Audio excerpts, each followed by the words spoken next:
Welcome to the Vaishnav Pushti Marg Satsang. મારે 12 અંગ છે એ વેદ કહે છે. ઘણા લોકો એમ કે વેદમાં નિરાકાર બ્રહ્મની વાત છે. અરે ના ના, ત્યાં પણ સાકાર રૂપ જ છે. સહસ્ત્ર શીર્ષા પુરુષા સહસ્રાક્ષા, 1000 મુખ 1000 હાથ, આપણા સાકાર જ છે. કોઈ પણ આકારની વાત થાય એ સાકાર જ કહેવાય. એમ પણ દુનિયામાં નિરાકારને માનનારા પણ આકારનો આશ્રય તો કરે જ છે, કોઈ ને કોઈ પ્રકારે. તો દ્વાદશાંગ હોય, 12 અંગ. ભાગવતજીના 12 સ્કંદ, અને શ્રીનાથજીનું સ્વરૂપ છે, ભગવાનનું સ્વરૂપ છે. પહેલો ને બીજો સ્કંદ બંને ચરણારવિંદ, ત્રીજો ને ચોથો સ્કંદ બંને બાહુ, પાંચમો ને છઠ્ઠો સ્કંદ બંને જંગાઓ, સપ્તમ સ્કંદ શ્રીનાથજી બાબાનો મુઠ્ઠીવાળો હાથ જે કમર પર રાખ્યો છે, આઠમો ને નવમો સ્કંદ બંને વક્ષસ્થળ, છાતીનો ભાગ શ્રીનાથજી બાબા, દશમ સ્કંદ શ્રીનાથજીનું હૃદય, એકાદશ સ્કંદ શ્રીનાથજી બાબાનું મસ્તક જ્ઞાન છે, અને 12મો સ્કંદ શ્રીનાથજી બાબાનો ઊંચો ઉઠેલો હાથ. જે ઊંચો હાથ ઉઠાવી શ્રીનાથજી બાબા પોતાના બધા જ નિકુંજના જીવોને પોતાના શરણે બોલાવે છે. આવ મારી શરણે આવ, આવ મારી શરણે આવ. અને એટલે જો કથાની કંકોત્રી મળે, ન આમંત્રણ મળે, કાંઈ ન મળ્યું હોય તો કથામાં જવું. કારણ કે જેના લગ્ન હોય એ વરરાજા તમને કહેતો હોય કે મારા લગ્નમાં આવજો, પછી કંકોત્રીની રાહ જોવાય? તો જ્યાં શ્રીનાથજી બાબા ઊંચો હાથ કરી તમને બધાને બોલાવતો હોય, આવો મારી કથામાં આવો, મારી શરણે આવો, પછી કંકોત્રી મળે કે નહીં એની ચિંતા નહીં કરે. શ્રીનાથજી પોતે આમંત્રણ આપે છે કથાનું. તો મામેકમ શરણમ વ્રજ, તું મારી પાસે આવ. અને અમુક જગ્યાની આમંત્રણ ન હોય, સૂચના હોય. આપણે ત્યાં પહેલા પત્રિકા છપાતી ને તો સૂચના રૂપે છપાતી, વધાઈ રૂપે છપાતી. આમંત્રણ ને નિમંત્રણ તો પછીની વાત છે, પણ ભગવત કાર્યની સૂચના મળે ને તો પહોંચી જાય કે આ કાર્ય થઈ રહ્યું છે. ભાગવતજી વિરાજી રહ્યા છે, અને ભાગવતજી તો બધા માટે છે. વ્યવસ્થાનો ભાગ હોઈ શકે કે આપણે કેટલા પ્રકારની કેટલા લોકોની વ્યવસ્થા કરી શકીએ, તો ભાગવતજી બધા માટે છે. તો ઊંચો હાથ એ આશ્રય, 12મો સ્કંદ એ આશ્રય લીલા છે. શ્રીનાથજી બાબાના સ્વરૂપની ભાવના જે છે ને એ ઊંચો હાથ કરીને ગિરિરાજની નિકુંજની કંદરામાં બહાર ઉભા છે. અને એટલા માટે જ આપણી કથા સ્થળનું નામ પણ ગિરિકંદરા છે, કે અમારો શ્રીનાથજી બાબા આ ગિરિકંદરામાં ઉભા આ બધાને આવ આવ આવ આવ બોલાવે છે. અને જી જયારે શરણે આવે એટલે એના હૃદયને પોતાની મુઠ્ઠીમાં બંધ કરી દે અને અંગૂઠો બહાર રાખે, એટલે કે માયાને અંગૂઠો બતાવે છે કે આ જીવ મારો થઈ ગયો, હવે તારા કામનો રહ્યો નથી. આ શ્રીજીનું આમંત્રણ છે. આ તો સ્વયં શ્રીજી આપણી કથા રૂપે પધાર્યા. 335 અધ્યાય, એમાં પણ 2 પ્રકારની ભાષા મહાપ્રભુજી બતાવી. 3 પ્રકાર, લૌકિક, પરમત અને સમાધિ ભાષા. 3 ભાષા ભાગવતજીમાં છે. સમાધિ ભાષાને પ્રમાણ રૂપે મહાપ્રભુજી સ્વીકાર કરે છે. આપણો પુષ્ટિ માર્ગ 4 પાયા ઉપર ઉભો છે, અને 4 પાયા છે વેદાહ, શ્રી કૃષ્ણ વાક્યાની, વ્યાસ સૂત્રાણી ચૈવહી, સમાધિ ભાષા વ્યાસસ્ય પ્રમાણમ તચ્ચતુષ્ટયમ. આ 4 મૂળ ગ્રંથો છે, પ્રમાણ ગ્રંથો છે, એટલે કે ઓથેન્ટિક ગ્રંથો છે. આપણી શંકાનું નિવારણ કયા ગ્રંથોને જોઈને કરવાનું, કયા ગ્રંથોના સાર રૂપે સિદ્ધાંત સ્વીકારી જીવવાનું, તો કે 4. અને આ 4ની એક વાક્યતા કરીને બતાવે એને આચાર્ય કહેવાય. શ્રી મહાપ્રભુજી આચાર્ય છે. શંકરાચાર્યજી, રામાનુજાચાર્ય, મધ્વાચાર્ય, નિમ્બાર્કાચાર્ય. જે વેદમાં છે એ જ ગીતાજીમાં, એ જ બ્રહ્મસૂત્રમાં, એ જ ભાગવતજીમાં છે. એક જ વાતનો વિસ્તાર છે. અહીંયા વિરોધ નથી, વિવિધતા છે, પણ એક વાક્યતા છે. 4 પ્રમાણ ગ્રંથો વેદ, બ્રહ્મસૂત્ર, ભગવદ ગીતા અને શ્રીમદ ભાગવત. અને આપણે આ ભાગવત એને ફલ માનવામાં આવ્યું, અને ફલનું શ્રવણ આપણે બધા મળીને કરી રહ્યા છીએ. શ્રીમદ ભાગવત પ્રારંભ કરતા પહેલા પદ્મ પુરાણાંતર્ગત 6 અધ્યાયની મહાત્મ્યની કથાનું વર્ણન કરવું એવું એક વિવેક ભાગવત કથામાં માનવામાં આવે છે. બે જગ્યાએ ભાગવતજીનું મહત્વ વર્ણિત કરવામાં આવ્યું, એક સ્કંદ પુરાણમાં અને બીજું શ્રી પદ્મ પુરાણમાં. પ્રાય ભાગવત કથામાં પદ્મ પુરાણાંતર્ગત મહાત્મ્યનું વર્ણન કરવામાં આવતું હોય છે. સ્કંદ પુરાણમાં પણ મહાત્મ્યના દર્શન છે. આ ગ્રંથ ભાગવત છે એમ આપણે કેમ માનવું? કોઈ આના ઉપર ગીતાજી લાવે, કોઈ વેદ લાવે, કોઈ રામાયણ લાવે ને ઉપર ભાગવતજીનું પૂઠું ચડાવી દે અને આપણે વાંચીએ અને આપણને લાગે કે આ ભાગવતજી છે, તો આપણે કેમ જાણવું આ ભાગવતજી છે? કેવલ પૂઠા ઉપરથી કે ના, એના લક્ષણ ઉપરથી. યત્રાધિકૃત્ય ગાયત્રી વર્ણયતે ધર્મ વિસ્તરઃ વૃત્રાસુર વધોપેત તદ ભાગવત મિષ્યતે. એમ કહ્યું આ ગ્રંથ ભાગવત છે એનું લક્ષણ શું? તો કે જેની શરૂઆત ગાયત્રી મંત્રથી થઈ હોય. યત્રાધિકૃત્ય ગાયત્રી, ગાયત્રી મંત્ર મહાપ્રભુજીએ ગાયત્રી ભાષ્ય લખ્યું છે. મહાપ્રભુજી કહે છે કે ગાયત્રી મંત્ર તો પરબ્રહ્મનો મંત્ર છે. સવિતા શબ્દ આવવાથી લોકોએ દેવીની ભાવના કરી. અમૂળ તો જન્માદ્યસ્યતઃ, જન્માદિ કરનારી એ માત પરમાત્મા પોતે છે. તો યત્રાધિકૃત્ય ગાયત્રી વર્ણયતે ધર્મ વિસ્તરઃ, જેમાં વિસ્તારથી ધર્મનું વર્ણન હોય, અને વૃત્રાસુર વધોપેત, જેમાં વૃત્રાસુરના વધની કથા હોય, તદ ભાગવત મિષ્યતે. અને વૃત્રાસુરના વધ દ્વારા ભક્તિનો ભૂતલ પર પ્રચાર થયો, મહાપ્રભુજી કહે છે. જેમ અત્તરનું ઢાંકણું ખુલે અને એની સુગંધ એવી ફેલાય કે તુરંત ખબર પડી જાય સામેવાળા ઉભાને કે આ કયું અત્તર છે, એમ જયારે ભાગવતજીના શ્લોકોનું એક ઢાંકણું ખુલે અને એની સુગંધ ફેલાય અને સમજાઈ જાય કે આ તો ભક્તિનો ગ્રંથ. 6 અધ્યાયમાં પદ્મ પુરાણાંતર્ગત મહાત્મ્ય, મહાત્મ્ય જ્ઞાન ન થાય ત્યાં સુધી એની જોડે વ્યવહારનો વિવેક નથી આવતો. જેનું મહાત્મ્ય બુદ્ધિમાં સ્થિર ન હોય ને, જેની મહત્તા તમે ન સ્વીકારો, એને મહત્વ ના આપો. એટલે મહત્તા જાણવાથી મહત્વ સ્થાપિત થાય છે. તમારા ઘરમાં કોઈ કે આપ બહુ જ કિંમતી હીરો છો, સાચવજો, તમે બહુ સાચવી રાખો, પણ એની મહત્તા કયા વગર કોઈ મૂકી દે તો ગમે ત્યાં મૂકી આવો. એટલે મહાત્મ્ય સમજાયું. અને ભક્તિની વ્યાખ્યા જે કરી છે, મહાત્મ જ્ઞાન પૂર્વસ્તુ સુદૃઢ સર્વતોધિક સ્નેહ ઇતિ ભક્તિ. ભક્તિ શબ્દના ડેફિનેશન આપતા, વ્યાખ્યા આપતા સમજાવ્યું ભક્તિ કહેવાય કોને.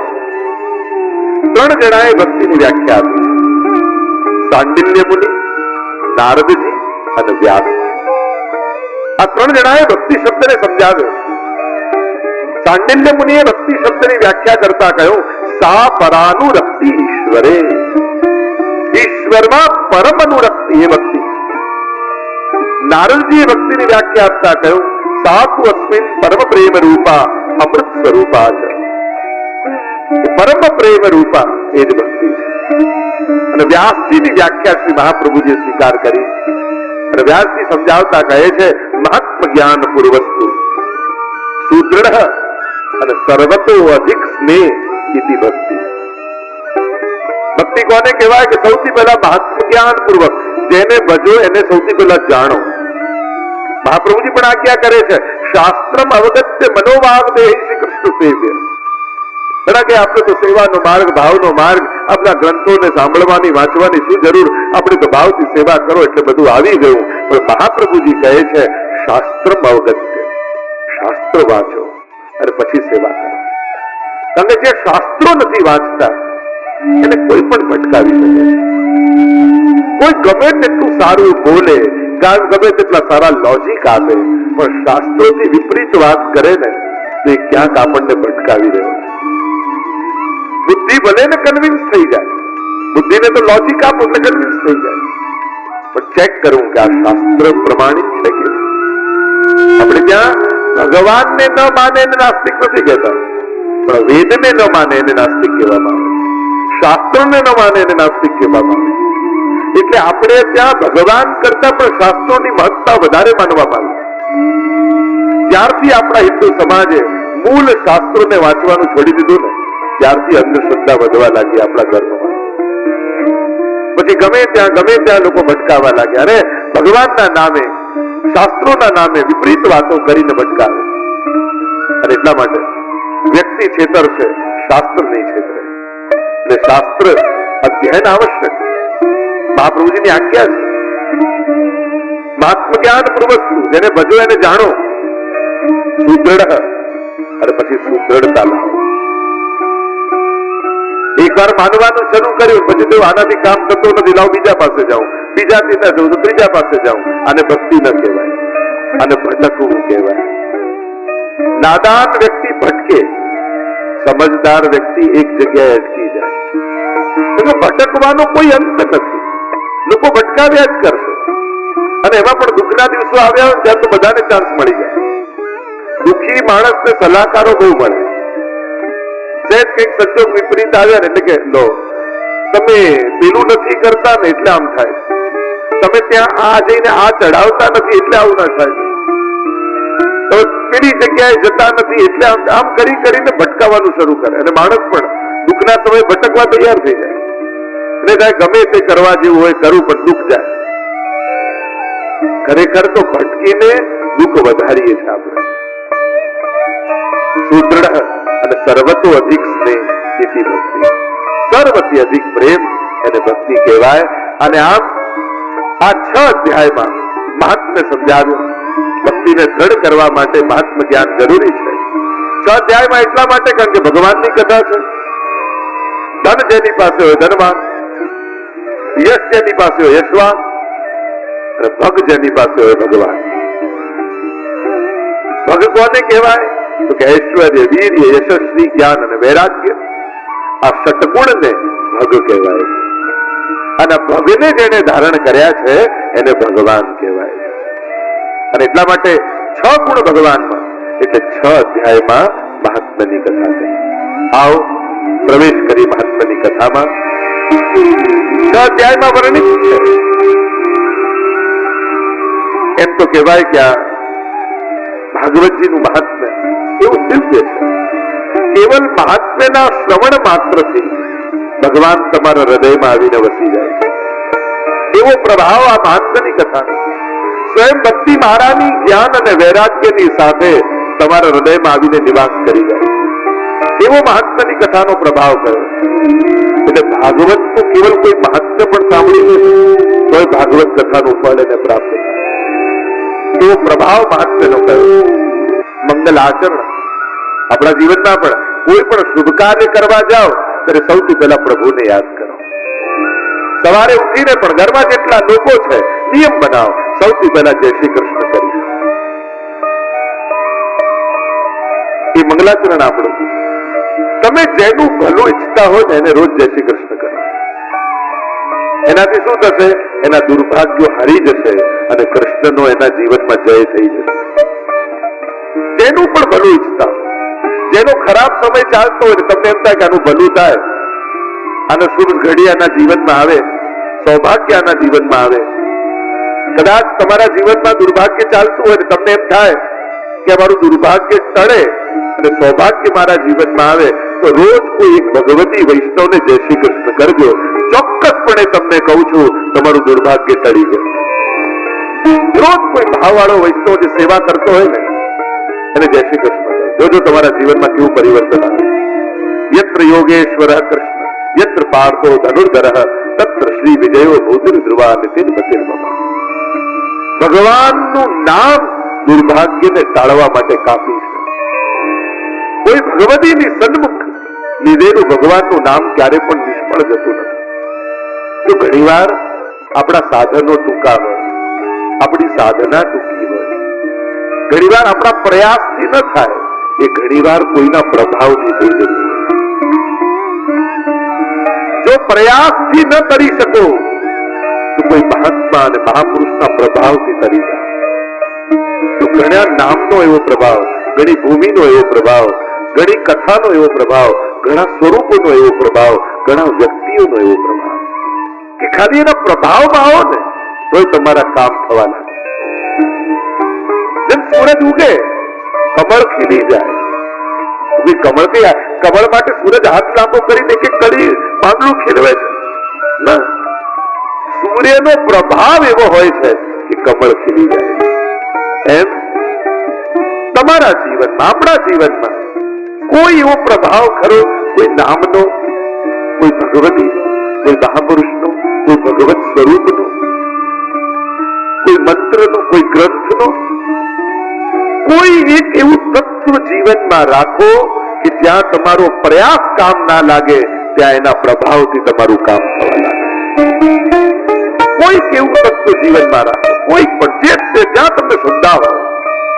આ ભાગવતજી અહીંયા પધાર્યા, આ ભાગવતજીનો પ્રભાવ એવો છે અને કલ્પવૃક્ષ કહ્યું છે, અહીંયા બેસેલો કોઈ પણ વ્યક્તિ મનમાં જે મનોરથ કરે એનો પૂરો થઈ જાય. એવો પ્રભાવ ભાગવતજીનો કયો. નિગમ કલ્પ તરોર ગલિતમ ફલમ સુખમુખાદ વ્રત દ્રવ સંયુતમ પીબત ભાગવતમ રસમાલયમ મુહુરહો રસિકા ભૂમિકાય. અરે કથા ન ચાલતી હોય એવા સમયે પણ કેવલ આ ભૂમિમાં આવીને 7 દિવસમાં કોઈ કેવલ માથું નમાવી જશે ને તો એના સગળા દુર્ભાગ્યો કરી જશે. એવો પ્રભાવ ભાગવત રૂપી ભગવાન. ઘણી વસ્તુનો પ્રભાવ હોય.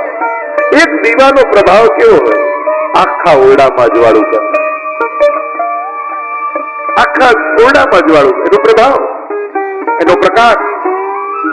જીવનમાં કોઈ એવું તત્વ જરૂર રાખજો કે જ્યાં તમારા પ્રયાસો ટૂંકા પડતા હોય ત્યાં એનો પ્રભાવ કામ કરી જાય. તો એમ કહેવાય કે જે ભાગ્યમાં લખ્યું છે એ એટલું જ મળશે ને ભોગવવાનું છે, એમ આપણે કહીએ છીએ. પણ એ કોઈ બહુ શાસ્ત્રોક્ત વાત પણ નથી. કારણ કે અનુભવો એમ કહે છે કે ભાગ્યમાં લખેલું નહોતું છતાંય કોઈના પ્રભાવથી મળી ગયું, કોઈના આશીર્વાદથી મળી ગયું, કોઈનું નામ જપવાથી થઈ ગયું, કોઈ સ્થળની યાત્રા કરવાથી થઈ ગયું, કોઈ સ્વરૂપની સન્મુખ થવાથી થઈ ગયું. એનો પ્રભાવ કામ કરી જાય. એ જ લેખ ઉપર મેઘ, એનું નામ જ તો આશીર્વાદ છે. તો ભાગ્યમાં લખ્યું હોય એટલું જ મળવાનું હોય, પછી આશીર્વાદ શું કામ? આશીર્વાદ એને જ કહેવાય કે ભાગ્યમાં નહોતું છતાં એને મળ્યું, કારણ કે કોઈના આશીર્વાદ મળી ગયા. આ એની દુઆનો પ્રભાવ. એમ બીજું કાંઈ નહીં.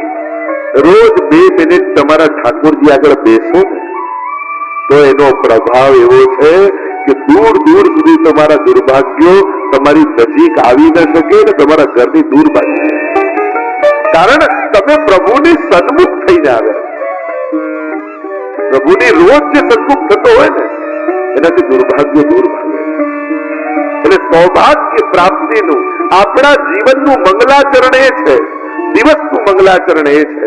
ભલે ઠાકોરજી જાગ્યા ન હોય, હું તો બહુ હવેલીમાં જાઉં અને તમે હું તો ગયો, દર્શન બંધ થઈ ગયા, વાંધો નહીં, એના પગથિયાને માથું નમાવીને આવો ને તો એ તમારા દંડવત ઠાકોરજી સુધી પહોંચી જાય. ભગવત ધામનો ફેરો ક્યારે ખાલી નથી જતો. દર્શન ન થયા હોય તો દુઃખ ન કરતા મંદિરે જવાયું ને એનો આનંદ માણીને પાછા આવશે. અંદર તો એક ઠાકોરજી છે, પણ આ પગથિયા ઉપર તો કેટલા વૈષ્ણવની ચરણ ધૂલી પડી. એ માથામાં લાગે તો દુર્ભાગ્યો ટળી જાય.